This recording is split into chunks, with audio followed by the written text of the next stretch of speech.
আল্লাহ পাক রব্বুল আলামিন গীবতের ব্যাপারে জানায় দিয়েছেন। গীবত কত নিকৃষ্ট একটা কাজ, কত জঘন্য কাজ। গীবত করা এটা এত জঘন্য কাজ।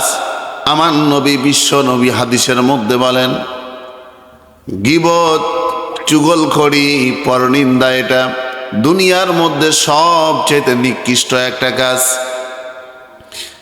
সহিহুল বুখারীর বর্ণনায় আমার নবীজি বলেন, قال رسول الله صلى الله عليه وسلم لا يدخل الجنة قطات। যারা গীবত করে, চুগলখড়ি করে, পরনিন্দা করে, মানুষের সমালোচনা করে, তারা আল্লাহর জান্নাতে কখনো যাবে না। তাদের জন্য আল্লাহর জান্নাত হারাম। আল্লাহ পাক রব্বুল আলামিন কুরআনুল কারীমের সূরা হুজরাতের 12 নম্বর আয়াতে আরো কত সুন্দর করে জানায় দিলেন, ইয়া আইয়ুহাল্লাযীনা আমানু জতানিবু কাসীরাম মিনায-যন্নি ইন্না বা'দায-যন্নি ইসমু ওয়া লা তাজাসসু ওয়া লা ইয়াগতাব বা'দুকুম বা'দা। হে ঈমানদারগণেরা, হে মুসলমানেরা, তোমরা অনেক ধারণা পোষণ হতে বিরত থেকো, কেননা কোনো ধারণা পাপ হয়ে থাকে।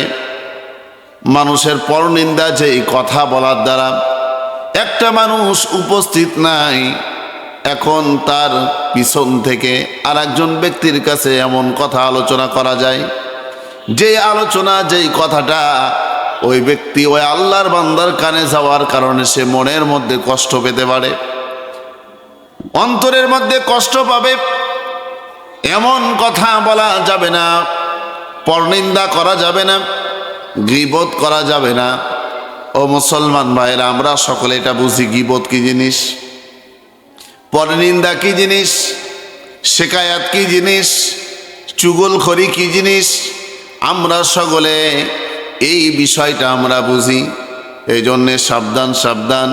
আল্লাহ পাক রব্বুল আলামিন কুরআনুল কারীমের সূরা নিসার 148 নম্বর আয়াতে জানায় দিলেন কত সুন্দর করে, লা ইউহিব্বুল্লাহুল জাহরা বিসসুই মিনাল কওলি ইল্লা মান যুলিম। আল্লাহু আকবার। আল্লাহ পাক রব্বুল আলামিন বলেন, মন্দ কথা প্রকাশ করা ভালোবাসেন না। কে ভালোবাসেন না? আল্লাহ। লা ইউহিব্বুল্লাহুল জাহরা বিসসুই মিনাল কওলি ইল্লা মান যুলিম। মানুষের গীবত, শিকায়াত, পরনিন্দা, মন্দ কথা, মানুষের সমালোচনা করা স্বয়ং আল্লাহ পাক রব্বুল আলামিন পছন্দ করেন না। ও মুসলমান ভাইরা, এটা জুলুম করা, এটা খুব খারাপ কাজ, এটা জঘন্য কাজ।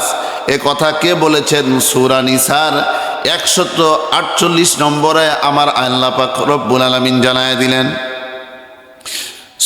মিশকাত শরীফের হাদিস, আমার নবী বিশ্ব নবী বলেন, আনাবি হুরায়রা রাদিয়াল্লাহু তাআলা আনহু আন্না রাসূলুল্লাহি সাল্লাল্লাহু আলাইহি ওয়াসাল্লাম قال أتدرون ما الغيبة قالوا الله ورسوله أعلم قال ذكرك أخاك بما يكره قيل أفرأيت। আমার নবী বিশ্ব নবী আরেক হাদিসের মধ্যে জানায় দিলেন, হযরত আবু হুরায়রা রাদিয়াল্লাহু তাআলা আনহু থেকে বর্ণিত, আমার নবী বিশ্ব নবী কি বলেন? আমার নবী বলেন, একজন সাহাবী এসে প্রশ্ন করলেন, তোমরা কি গীবত কি জিনিস, এটা কাকে বলে? আমার নবীকে যখন প্রশ্ন করা হলো গীবত কি জিনিস, গীবত কাকে বলে,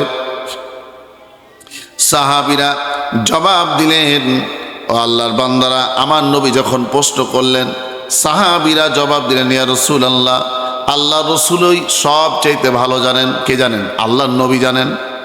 এবার আসেন, আমার নবী বিশ্ব নবী মুহাম্মদ সাল্লাল্লাহু আলাইহি সাল্লাম কত সুন্দর করে জানায় দিলেন, গীবত হলো একজন মুসলমান আর একজন মুসলমানের অবর্তমানে এমন কথা বলা, যেই কথা বলার দ্বারা ওই বেচারার সামনে যদি বলা হতো সে অন্তরের মধ্যে মনের মধ্যে কষ্ট পেত, এমন কথাকেই বলা হয় গীবত।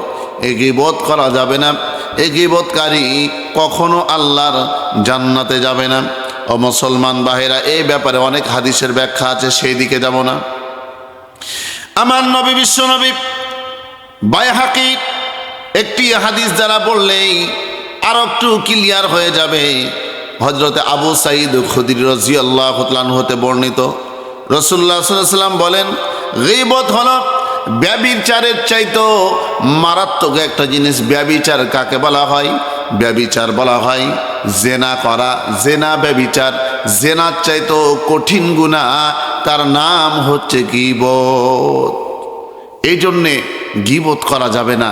গীবত করা এটা জঘন্য একটা গুনাহ।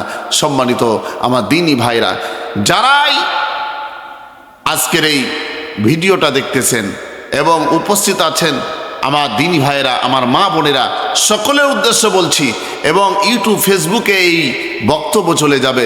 আমি সকল মুসলমান এবং সকল মানুষের উদ্দেশ্যে আমি মুফতি আতিক বিন আব্দুর রাজ্জাক এই কথাই বলতে চাই, গীবত করা যাবে না।